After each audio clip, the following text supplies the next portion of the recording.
ரீசெண்டாக பார்த்தீங்க அப்படின்னா OnePlusல இருந்து 12R அப்படின்ற ரெண்டு மொபைல் லான்ச் பண்ணியிருந்தாங்க. 12க்கான unboxing and quick review already post பண்ணியாச்சு. சரி, அதுக்கான ஒரு ரிவ்யூவும் போஸ்ட் பண்ணிடுவோம். அதில் மிஸ் பண்ண விஷயம்லாம் அதில் கவர் பண்ணிடலாம் அப்படின்னு தான் இந்த ஒரு வீடியோ மேக் பண்ணியிருக்கேன். கூடிய சீக்கிரம் OnePlus 12Rக்குமே நம்ம வீடியோ வந்து ரிலீஸ் பண்ண தான் போகிறோம். அண்ட் அது மட்டும் இல்லாமல் OnePlus 12 அந்த ஃப்ளாக்ஷிப் ஃபீச்சர் எல்லாமே கவர் ஆகுதா, பெஸ்ட் பர்ஃபார்மன்ஸ் பண்ணுதா, எந்த அளவுக்கு இருக்குது என்னோட யூசர் எக்ஸ்பீரியன்ஸ் ஆல்மோஸ்ட் 2 வாரமாக யூஸ் பண்ணிட்டு இருக்கேன். அதை தான் இந்த வீடியோவில் ஷேர் பண்ண போகிறேன். நீங்க பார்த்துட்டு இருக்குது லவுடலி டெக் சேனல். நான் சுகுமார். வாங்க வீடியோக்குள்ள போகலாம். யூஸ் பண்ண வரைக்கும் ஹைலைட்டா டிஸ்பிளே இருக்கு அப்படின்னு தான் சொல்லணும். அதுலயும் குறிப்பா 4-5 நாளா வீடியோ வந்திருக்காது. ரீசன் கொஞ்சம் வெளியில எல்லாம் போயிருந்தேன். அந்த டைம்ல டிவைஸ் யூஸ் பண்ணும் போதெல்லாம் பாத்தீங்க அப்படின்னா அவுட்டோர்ல கூட டிஸ்பிளேயோட பிரைட்னஸ் தாறுமாறா இருக்கு. அதுக்கு ரீசன் பீக் பிரைட்னஸ் 4500 நெட்ஸ் கொடுத்துருக்காங்க. அது ரியலாவே செமையா ஒர்க் அவுட் ஆச்சு. இன்டோர் அவுட்டோர் எல்லா இடத்துலயும் சூப்பரா இருக்கு. நெக்ஸ்ட் டிஸ்பிளேயோட குவாலிட்டி அப்படின்னு பார்க்கும்போது 6.82 இன்ச் Quad HD Plus கொடுத்துருக்காங்க. 10-bit டிஸ்பிளே 120 Hz ரிஃப்ரெஷ் ரேட்டோட இருக்கு. இந்த ரிஃப்ரெஷ் ரேட் சொல்லும் போது யூஸ் பண்றதுக்கு செம ஸ்மூத்தா இருக்க ஃபீலும் இருக்கு. அதே மாதிரி 1 Hz இருந்து இந்த 120 Hz மூவ் ஆகுறதுனால பாத்தீங்க அப்படின்னா பேட்டரி லைஃப்மே செம தாறுமாறா இருக்கு. கிட்டத்தட்ட 5400 mAh பேட்டரி கெப்பாசிட்டி கொடுத்துருக்காங்க.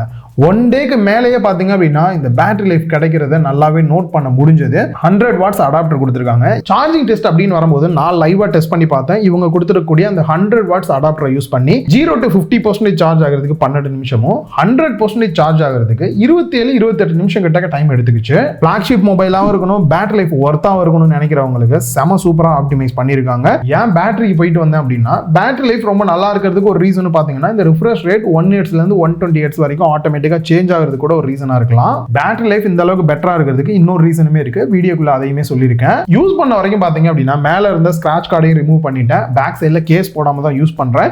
பெருசா எங்கேயுமே ஸ்கிராட்ச் இருக்கிற மாதிரியே தெரியல. அதுக்கான ஒரு ரீசன் பாத்தீங்கன்னா ஃப்ரண்ட்ல Gorilla Glass Victus 2 சப்போர்ட் கொடுத்ததா இருக்கும். சோ அது ஒரு நல்ல விஷயம் அப்படினே சொல்லலாம். டிஸ்ப்ளே வைஸ் இந்த பீக் பிரைட்னஸா இருக்கட்டும், குவாலிட்டி வைஸ் பாத்தீங்க அப்படின்னா பெஸ்ட்டாவே பண்ணிருக்காங்க. நான் பார்த்த வரைக்கும் ஒரு பெஸ்டான டிஸ்ப்ளேவா தான் எனக்கு தோணுது.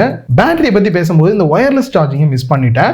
50 வாட்ஸ் சப்போர்ட் பண்ணக்கூடிய வயர்லெஸ் சார்ஜிங் வந்து கொடுத்துருக்காங்க. இது வந்துட்டு நார்மலா என்னோட S24 அல்ட்ராவை ஒயர் யூஸ் பண்ணி சார்ஜ் பண்ண எந்த அளவுக்கு இருக்குமோ அந்த அளவுக்கு ஃபாஸ்டா பாத்தீங்கன்னா வயர்லெஸ்ல ஏறுற மாதிரி கொடுத்துருக்காங்க. ஃபிளாக்ஷிப் அப்படின்னும் போது இந்த மாதிரிலாம் கொடுக்கும்போது தான் நமக்கு ஒரு பெஸ்டான மொபைலா இருக்கிற ஃபீல் கொடுக்குது. இது ஒரு நல்ல பிளஸ் பாயிண்ட் இந்த மொபைலுக்கு. நெக்ஸ்ட் OS அப்படின்னு பார்க்கும்போது ஆக்சிஜன் OS ஆல்ரெடி நிறைய பேசியிருப்போம். இப்போ டிஃபால்ட்டா இருக்கிறது ஆக்சிஜன் OS 14 Android 14ல வந்து ரன் ஆயிட்டு இருக்கு. அதே சமயம் இவங்க கொடுக்கக்கூடிய அப்டேட் அப்படின்னு பாத்தீங்கன்னா 4 வருஷத்துக்கான சாஃப்ட்வேர் அப்டேட்டும் 5 வருஷத்துக்கான செக்யூரிட்டி பேட்ச் அப்டேட்டும் கொடுக்குற மாதிரி சொல்லியிருக்காங்க. ரியலாவே இது ஒரு நல்ல ஹைலைட்டான பாயிண்ட் தான் இந்த மொபைலுக்கு. ஸோ கேமராஸ் அப்படின்னு பார்க்கும்போது selfie last time 16 mega pixel கொடுத்திருந்தாங்க. இப்போ 32 அப்கிரேட் பண்ணியிருக்காங்க. நல்லாவே ஷார்ப்பா இருக்கு. போர்ட்ரேட் போட்டோஸ் கூட நல்லா இருக்கு. அண்ட் பேக் சைடில் main camera 50 mega pixel OIS சப்போர்ட்டோட கொடுத்திருக்காங்க. நல்ல ஸ்டேபிளான வீடியோஸ் அண்ட் போட்டோஸ் எடுக்க முடியுது. அண்ட் 48 மெகா பிக்சலுக்கு அல்ட்ரா வைட் ஆங்கிள் கேமரா கொடுத்திருக்காங்க. மெயினோட கம்பேர் பண்ணி எப்படி இருக்குன்றதையும் பாருங்க. ஓகேவா இருக்கு போட்டோ அவுட்புட்ஸ் எல்லாமே. குறிப்பா third camera 64 mega pixel periscopic lens கொடுத்திருக்காங்க. ஆக்சுவலா 3x அளவுக்கு ஆப்டிகல் ஜூமே பண்ண முடியுது. போட்டோட அவுட்புட் ரொம்பவே நல்லா இருக்கிற ஃபீல் தான் இருக்கு. அண்ட் இன்சூம் சென்சார் ஆப்ஷன் கொடுத்திருக்காங்க. 6x வரைக்கும் ஜூம் பண்ணி எடுக்கிற மாதிரி இருக்கு. ஓகே தான். ஓவரால் போட்டோ அவுட்புட்டை பொறுத்த வரைக்கும் இன்னும் கொஞ்சம் இம்ப்ரூவ்மெண்ட் பண்ணா பெட்டரா இருக்கும்ன்ற ஃபீல் தான் இருக்கு. ஓவராலா கேமரா அவுட்புட்டை பொறுத்த வரைக்கும் போட்டோஸ்ல லாஸ்ட் டைமை விட பெருசா இம்ப்ரூவ்மெண்ட் பண்ண மாதிரி இல்ல. சில ஃபீச்சர்ஸ் தான் எக்ஸ்ட்ரா இருக்கிற மாதிரி இருக்கு. கேமரால குறையா இருக்கிற ஒரு விஷயம் பாத்தீங்கன்னா ஃப்ரண்ட் செல்ஃபி கேமரால மேக்ஸிமமே 4K 30 FPS தான் கொடுத்திருக்காங்க. அட்லீஸ்ட் 1080p 60 FPS கொடுத்திருந்தா இன்னும் கொஞ்சம் பெட்டரா இருந்திருக்கும்ன்ற மாதிரி தோணுது. அண்ட் அதே சமயம் வீடியோ அப்படின்னு பார்க்கும்போது நல்ல ஒரு ஸ்டேபிளான வீடியோ நம்மளால வந்து எடுக்க முடியுது. குறிப்பா இந்த டால்பி விஷன் HDR மோட்ல வந்து வீடியோஸ் எடுக்கிற மாதிரி கொடுத்ததெல்லாம் நல்ல ஒரு இம்ப்ரூவ்மெண்டா இருக்கிற ஃபீல் இருக்கு. முக்கியமா நான் பேசணும் அப்படின்னு நினைச்சது மொபைலோட பர்ஃபார்மன்ஸ். ஆக்சுவலா பாத்தீங்க அப்படின்னா இதை விட நல்ல பெட்டரான பர்ஃபார்மன்ஸ் பண்ணக்கூடிய டிவைஸ் கூட சேம் இதே ப்ராசஸர்ல இருக்கதான் செய்யுது. பட் மற்ற ஃபீச்சரோட சேர்ந்து வருதா அப்படின்னு பார்க்கும்போது ஓவராலா எல்லா ஃபிளாக்ஷிப் ஃபீச்சரோட சேர்ந்து வரக்கூடிய மொபைலா தான் எனக்கு இந்த OnePlus 12 தோணுது. அந்த வகையில பாத்தீங்க அப்படின்னா குவால்காமோட லேட்டஸ்ட் Snapdragon 8 Gen 3 தான் யூஸ் பண்ணிருக்காங்க. அண்ட் அது மட்டும் இல்லாம இவங்களோட Trinity இன்ஜின் அப்படின்ற ஒரு விஷயமும் கொண்டு வந்திருக்காங்க. மூணாவது வேப்பர் சேம்பர் கூலிங் சிஸ்டம் வருது. இது மூணு சேரும் போது ஒரு பெஸ்ட் பர்ஃபார்மன்ஸ் கிடைக்கும் அப்படின்றாங்க. நான் யூஸ் பண்ணி பார்த்த வரைக்கும் கேம் பிளே பண்ண வரைக்கும் எப்படி இருக்குன்னு பாக்குறதுக்கு முன்னாடி என்னது இந்த Trinity இன்ஜின் அப்படின்றத நிறைய பேர் வந்து கேக்குறாங்க. இந்த Trinity இன்ஜின் அப்படின்றது வேற ஒண்ணும் இல்ல, சாஃப்ட்வேர் ஆப்டிமைசேஷன் தான். OnePlus 12ல ஆக்சிஜன் OS 14 கொடுத்திருக்காங்க. அதுல தான் இதை இம்ப்ளிமெண்ட்டும் பண்ணிருக்காங்க. நீங்க ஆல்ரெடி OnePlus டிவைஸ் வச்சிருக்கீங்க அப்படின்னாலுமே உங்களுக்கு இந்த Android 14 வந்தது அப்படின்னாலுமே கண்டிப்பா இந்த அப்டேட்டுமே உங்களுக்கு கிடைக்கும். இதோட யூஸ் அப்படின்னு பார்க்கும்போது ஓவராலா யூசர் எக்ஸ்பீரியன்ஸை பெட்டரா கொடுக்கிறதுக்காக தான் இதை இன்ட்ரோடியூஸ் பண்ணியிருக்காங்க. இதையே ஒரு 3 டெக்னாலஜியா பிரிச்சிருக்காங்க. இதுல ஃபர்ஸ்ட் CPU வைட்டலைசேஷன் அப்படின்றாங்க. நம்ம நார்மலா டெய்லி மொபைல் எப்படி யூஸ் பண்றோம் அப்படின்றத அனலைஸ் பண்ணி அதுக்கேற்ற மாதிரி நம்ம ஹெவி டாஸ்க் பண்றோம் அப்படின்னா அதுக்கேற்ற CPU கோர்ஸ் அலோகேட் பண்றதும், லைட்டான ஆப்ஸ் நார்மல் டாஸ்க் தான் பண்றோம் அப்படின்னா அதுக்கேற்ற கோரை வந்து அலோகேட் பண்ணுது.